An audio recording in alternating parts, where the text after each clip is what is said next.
നമുക്ക് വരുന്ന ആഴ്ചയിലെ ഗോൾഡിന്റെ പ്രൈസ് മൂവ്മെന്റ് അനാലിസിസ് ഒന്ന് നോക്കാം. അതിനുവേണ്ടി മന്ത്ലി ചാർട്ടാണ് എടുത്തിരിക്കുന്നത്. മന്ത്ലി ചാർട്ടിൽ നോക്കുന്ന സമയത്ത് മാർക്കറ്റ് നല്ലൊരു സ്ട്രോങ് ആയിട്ടുള്ള റെസിസ്റ്റൻസ് ഏരിയയിലാണ്. നോക്കിയാൽ കാണാം, ഈ ഒരു ഏരിയ എന്ന് പറയുന്നത് മൾട്ടിപ്പിൾ ടൈം മാർക്കറ്റ് റിജക്ഷൻ തന്ന ഏരിയ ആണ്. പ്രൈസ് ഓരോ തവണയും ഇവിടേക്ക് എത്തുന്ന സമയത്ത് റിജക്ഷൻസ് ഇങ്ങനെ തന്നുകൊണ്ടിരിക്കുകയാണ്. അപ്പൊ സ്ട്രോങ് ആയിട്ടുള്ള റെസിസ്റ്റൻസ് ഏരിയയിലാണ്. എന്നിരുന്നാൽ പോലും ഒരു ബെയറിഷ് ക്യാൻഡിലായിട്ട് ഫോം ചെയ്തിട്ടില്ല. ഒരുപക്ഷെ നെക്സ്റ്റ് വീക്കിൽ അത് ചെയ്യാൻ സാധ്യത കാണുന്നുണ്ട്. ഈ ക്യാൻഡലിന്റെ ക്ലോസിംഗിലേക്ക് ഒരിക്കൽ കൂടി വരാനുള്ള ഒരു സാധ്യത കാണുന്നുണ്ട്. ഓൾറെഡി അവിടെ വന്ന് സപ്പോർട്ട് എടുത്തതാണ്. ഒരുപക്ഷെ അത് മന്ത്ലിയിലാണ് അങ്ങനെ കാണുന്നത്. വീക്കിലിയിലൊക്കെ വരുന്ന സമയത്ത് ചിലപ്പോൾ അവിടേക്ക് എത്തണമെന്നില്ല. എന്തായാലും ഈ ഒരു ഏരിയനെ നമ്മൾ നോട്ട് ചെയ്ത് വെക്കുന്നുണ്ട്. അതുപോലെ തന്നെ താഴോട്ടേക്ക് ഇറങ്ങുന്ന സമയത്ത് കഴിഞ്ഞ മാസത്തിന്റെ ലോയിനെയും ഒന്ന് മാർക്ക് ചെയ്ത് വെക്കുന്നുണ്ട്. അതും വളരെ ഇമ്പോർട്ടന്റ് ആയ ഒരു ലെവലാണ്. അതുകൊണ്ടാണ് മാർക്ക് ചെയ്ത് വെക്കുന്നത്. ഇനി മുകളിലോട്ട് പോവുകയാണെങ്കിൽ അതുപോലെ തന്നെ കഴിഞ്ഞ മാസത്തിന്റെ ഹൈനെയും മാർക്ക് ചെയ്ത് വെക്കുന്നുണ്ട്. മാർക്കറ്റ് മൂവ് ചെയ്യാൻ സാധ്യതയുള്ള ഒരു ലെവലുകളാണ് ഇപ്പൊ മാർക്ക് ചെയ്ത് വെച്ചിരിക്കുന്നത്. ഒന്ന് ഈ പ്രധാനപ്പെട്ട ഈ ഒരു സപ്പോർട്ട് ഏരിയ, പിന്നെ ഇതിന്റെ ലോ, അതുപോലെ ഹൈന്റെ ഹൈ. ലോയിനെ ബ്രേക്ക് ചെയ്താലൊക്കെ താഴോട്ടേക്ക് വീണ്ടും വരും. അതെല്ലാം ചിലപ്പോൾ നമുക്ക് ഒരു വർഷം കുറച്ചും കൂടി ചെറിയ ടൈം ഫ്രെയിമിലേക്ക് പോയാൽ കിട്ടും. അതിനുവേണ്ടി നമുക്ക് വീക്കിലി ടൈം ഫ്രെയിമിലേക്ക് പോവാം. വീക്കിലിയിൽ വരുന്ന സമയത്ത് നോക്കിയാൽ കാണാം, പ്രൈസ് നോക്കിയാൽ കാണാം, വളരെ സ്ട്രോങ് ആയിട്ടൊരു ബുള്ളിഷ് ക്യാൻഡിൽ ക്രിയേറ്റ് ചെയ്തിട്ട് അവിടെ നിന്നിട്ട് അതേപോലെ തന്നെ ഒരു സ്ട്രോങ് ആയിട്ടുള്ള ഒരു ബെയറിഷ് ക്യാൻഡിലാണ് തന്നിരിക്കുന്നത്. ബെയറിഷ് റിജക്ഷൻ ക്യാൻഡിലാണ് തന്നിരിക്കുന്നത്. അപ്പൊ അതിനർത്ഥം മാർക്കറ്റ് കുറച്ചും കൂടി താഴോട്ടേക്ക് വരാനുള്ള സാധ്യത ഉണ്ട് എന്നുള്ളതാണ്. അപ്പോൾ നമുക്ക് അങ്ങനെ വരാൻ സാധ്യതയുള്ള ലെവലുകൾ എന്ന് പറഞ്ഞ് നമ്മൾ നേരത്തെ മാർക്ക് ചെയ്ത ഒന്നാമത്തെ ലെവല് ഈ കാണുന്ന ഏരിയ തന്നെയാണ്. രണ്ടാമത്തെ ലെവൽ എന്ന് പറയുന്നത് ഇവിടെയാണ്. ഇനി കുറച്ചുകൂടി താഴോട്ടേക്ക് ഇറങ്ങുകയാണെങ്കിൽ ഇനി വരാൻ സാധ്യത ഉള്ള ഒരു ലെവൽ എന്ന് പറയുന്നത് ഈ ഒരു ഏരിയയാണ്. അതിനെയും നമ്മൾ മാർക്ക് ചെയ്ത് വെക്കുന്നുണ്ട്. മുകളിലോട്ടാണെങ്കിൽ ഓൾ ടൈം ഹൈ ആണ് നമ്മൾ എക്സ്പെക്ട് ചെയ്യുന്നത്. അപ്പൊ അതും മാർക്ക് ചെയ്ത് വെക്കുന്നുണ്ട്. ഇനി നമുക്ക് വൺ ഡേ ചാർട്ടിലോട്ട് പോവാം. വൺ ഡേ ചാർട്ടിലോട്ട് വരുന്ന സമയത്ത് മാർക്കറ്റ് ഒരു ട്രെൻഡ് ലൈനെ റെസ്പെക്ട് ചെയ്തിട്ടാണ് മുകളിലോട്ട് പോയിക്കൊണ്ടിരിക്കുന്നത്. ഓരോ തവണയും ട്രെൻഡ് ലൈനിലേക്ക് വരുന്ന സമയത്ത് റിജക്ഷൻ എടുത്തിട്ട് പോരുന്നുണ്ട്. ഇത്തവണയും ആ ട്രെൻഡ് ലൈനിലേക്ക് തന്നെ വന്നിട്ട് ചെറിയ റിജക്ഷൻ എടുത്തിട്ടുണ്ട്. ഒരുപക്ഷെ മാർക്കറ്റ് ചിലപ്പോൾ കുറച്ചുകൂടി താഴോട്ടേക്ക് ഇറങ്ങാനൊരു സാധ്യത കാണുന്നുണ്ട്. നേരത്തെ നമ്മൾ പറഞ്ഞ പോലെ ഈ ലൈനിലേക്കോ അല്ലെങ്കിൽ ഈ ലൈനിലേക്കോ ഇറങ്ങാനുള്ള ഒരു സാധ്യത കാണുന്നുണ്ട്. അതുപോലെ തന്നെ വൺ ഡേ ചാർട്ടിൽ മറ്റൊരു കാര്യം, ഇവിടെ ഒരു FEG ഉണ്ട്. ആ ഒരു FEGനെ നമ്മൾ മാർക്ക് ചെയ്തിടുന്നുണ്ട്.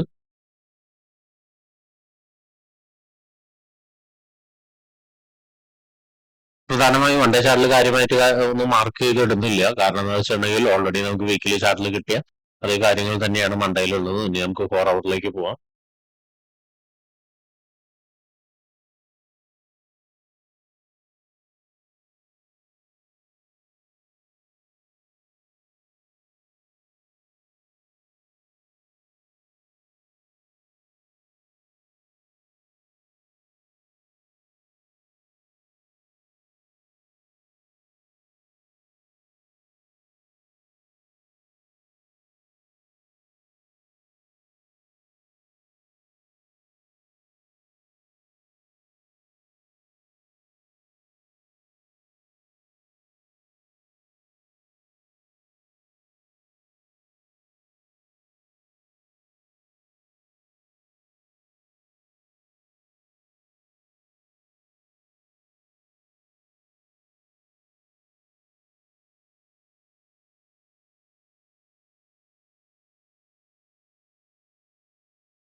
സെർവർ ചാർട്ടിൽ പ്രധാനപ്പെട്ട ഏരിയാസ് മാർക്ക് ചെയ്ത് വെച്ചിട്ടുണ്ട്. അതിന്റെയൊക്കെ പ്രൈസ് റേഞ്ചുകൾ നോക്കാം. ആദ്യമേ താഴത്തുള്ള സപ്പോർട്ടിൽ നിന്ന് തന്നെ തുടങ്ങാം.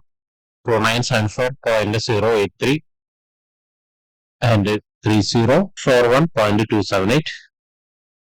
അടുത്തത് 3123.485 ആൻഡ് 3187.106. അടുത്തത് 3245.723 ആൻഡ് 3288.614. ഇത്രയാണ് സപ്പോർട്ട് ഏരിയാസ് ഉള്ളത്. ഇനി നമുക്ക് റെസിസ്റ്റൻസ് ഏരിയാസ് നോക്കാം. 3365.817 ആൻഡ് 3392.981. അടുത്തത് 3458.747 ആൻഡ് 3430.868. ഇനി വരുന്ന ഓൾ ടൈം ഹൈ ആണ് 3500 ആണ്.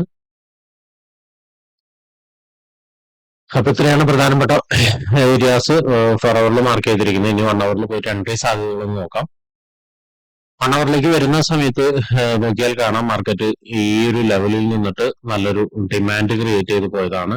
നല്ല രീതിയിൽ മാർക്കറ്റ് മുകളിലോട്ട് കയറിപ്പോയി ഒരു പ്രധാനപ്പെട്ട ഒരു റെസിസ്റ്റൻസ് ഏരിയയിൽ വന്നു. റെസിസ്റ്റൻസ് ഏരിയയിൽ വന്നിട്ട് അടുത്തൊരു സപ്പോർട്ട് എന്ന് പറഞ്ഞാൽ നോക്കിയാൽ കാണാം ഇവിടെ അങ്ങനെ മൾട്ടിപ്പിൾ ടൈം മാർക്കറ്റ് നിന്നായിരുന്നു. അതൊരു സപ്പോർട്ട് ഏരിയ ആയിരുന്നു. ആ സപ്പോർട്ട് ഏരിയനെ ബ്രേക്ക് ചെയ്ത് റീടെസ്റ്റ് വന്നിട്ടുണ്ട്. വീണ്ടും ഈ പ്രധാനപ്പെട്ട ഏരിയയിലേക്ക്, അതായത് നമ്മൾ നേരത്തെ മാർക്ക് ചെയ്ത ഈ ലെവലിലേക്ക് മാർക്കറ്റ് എത്തിയിട്ടുണ്ട്. അവിടെ ഒരു FEG കൂടി ഉണ്ട്. FEGനെ കൂടെ റെസ്പെക്ട് ചെയ്തിട്ടാണ് മാർക്കറ്റ് ഇപ്പോൾ ഒന്ന് ചെറുതായിട്ടൊന്ന് മുകളിലോട്ട് പോകുന്നത്.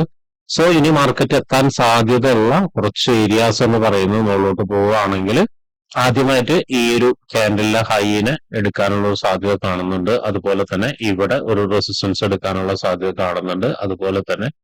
അതുപോലെ തന്നെ മുകളിലോട്ട് പോവുകയാണെങ്കിൽ നമ്മൾ നേരത്തെ മാർക്ക് ചെയ്തു വെച്ച ഒരു FEG ഉണ്ടായിരുന്നു ഇവിടെ ഈ ലെവല്, അതായത് ഈ ഒരു ഏരിയയുടെ മുകളിലേക്ക് മാർക്കറ്റ് വരാനുള്ള ഒരു സാധ്യതകളും കാണുന്നുണ്ട്.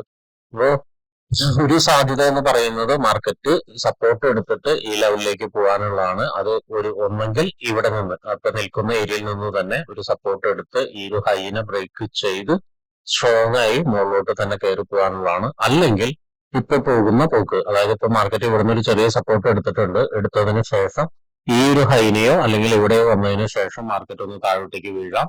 അല്ലെങ്കിൽ നേരത്തെ പറഞ്ഞ പോലെ തന്നെ ഇവിടേക്കോ അല്ലെങ്കിൽ ഇതിന്റെ മുകളിലോട്ടോ പോയതിനു ശേഷം വീണ്ടും മാർക്കറ്റ് ഒന്ന് താഴോട്ടേക്ക് വീഴാം. മാർക്കറ്റ് മിക്കവാറും ഈ ഒരു ഏരിയയിലേക്ക് എത്താനുള്ള സാധ്യത വളരെ കൂടുതലായിട്ടാണ് തോന്നുന്നത്. ഈ ലെവൽ എന്ന് പറയുന്നത് വളരെ സ്ട്രോങ് ആയിട്ടുള്ള ഒരു സപ്പോർട്ട് ഏരിയയാണ്. അവിടേക്ക് എത്താനുള്ള സാധ്യത വളരെ കൂടുതലായിട്ടാണ് കാണുന്നത്. സോ ഇവിടേക്ക് വരുന്ന സമയത്ത് വിത്ത് ഒരു കൺഫർമേഷനോട് കൂടി നല്ലൊരു എൻട്രി കിട്ടുകയാണെങ്കിൽ വീണ്ടും നമുക്ക് വലിയ രീതിയിലേക്ക് വലിയൊരു ട്രേഡ് കിട്ടാനുള്ള സാധ്യത ഉണ്ട്. അപ്പോൾ അങ്ങനെയാണെങ്കിൽ നേരത്തെ പറഞ്ഞ ഈ ലെവലുകളെല്ലാം ബ്രേക്ക് ചെയ്ത് ഇവിടേക്ക് വീണ്ടും ഒരിക്കൽ കൂടി എത്താം. അതിന്റെ ഇടയിൽ ശ്രദ്ധിക്കേണ്ട കാര്യങ്ങളുണ്ട്. സപ്ലൈ നടന്ന ഏരിയാസ് ഉണ്ട്. ഇവിടെ നോക്കിയാൽ കാണാം ഇവിടെ ഒരു FEG ഉണ്ട്. അവിടേക്ക് മാർക്കറ്റ് വരുന്ന സമയത്ത് ഒരു പക്ഷെ റിയാക്ട് ചെയ്യും. അതുപോലെ തന്നെ നേരത്തെ പറഞ്ഞ ഈ ലെവലുകളൊക്കെ പ്രധാനപ്പെട്ട ഏരിയാസ് ആണ്. അതുപോലെ ഇവിടേക്ക് വരുന്ന സമയത്ത് ഒരുപക്ഷെ ശ്രദ്ധിക്കേണ്ട ഒരു കാര്യം, ഈ ഒരു ഹൈനെ എടുത്തിട്ട് മാർക്കറ്റ് ഒരുപക്ഷെ ഒന്ന് താഴോട്ടേക്ക് ഇറങ്ങിയിട്ടായിരിക്കും വീണ്ടും പോകുന്നുണ്ടാവുക. അതും ശ്രദ്ധിക്കേണ്ട കാര്യമാണ്. ഇപ്പോഴത്തെ ഒരു അവസ്ഥയിൽ മാർക്കറ്റ് ക്ലിയർ ആയിട്ട് സപ്പോർട്ട് എടുക്കാൻ വേണ്ടി തന്നെയാണ് വരുന്നതെന്നാണ് നമുക്ക് മനസ്സിലാവുന്നത്. ഒരു ചെറിയ സപ്പോർട്ട് ഇവിടുന്ന് എടുത്തിട്ടുണ്ട്. പക്ഷെ അതൊരു സ്ട്രോങ് സപ്പോർട്ടായിട്ട് ഇപ്പോഴും നമുക്ക് കിട്ടിയിട്ടില്ല. കിട്ടണമെങ്കിൽ കുറച്ചും കൂടി കൺഫർമേഷൻസ് വേണം. ഇനി സെൽ എൻട്രി എന്ന് പറയുന്നത്, ക്ലിയർ സെൽ എൻട്രി എന്ന് പറയുന്നത് ഈ ഒരു ലെവലിന്റെ താഴെയാണ്. ഇതിന്റെ ലെവലിന്റെ താഴെ വന്നു കഴിഞ്ഞാൽ ഒരുപക്ഷെ നല്ല ക്ലിയർ സെൽ എൻട്രി ഇവിടേക്കൊക്കെ എത്താനുള്ള ഒരു സാധ്യത കാണുന്നുണ്ട്. അടുത്ത് നമ്മൾ വരച്ചിരിക്കുന്ന ഈ ലെവലിലേക്കൊക്കെ എത്താനുള്ള സാധ്യത കാണുന്നുണ്ട്. അതും നോക്കാവുന്നതാണ്. ക്ലിയർ സെൽ എൻട്രി എന്ന് പറഞ്ഞാൽ ലോങ് ടൈമിലേക്കുള്ള ഒരു സെൽ എൻട്രി ആണ് ഉദ്ദേശിക്കുന്നത്.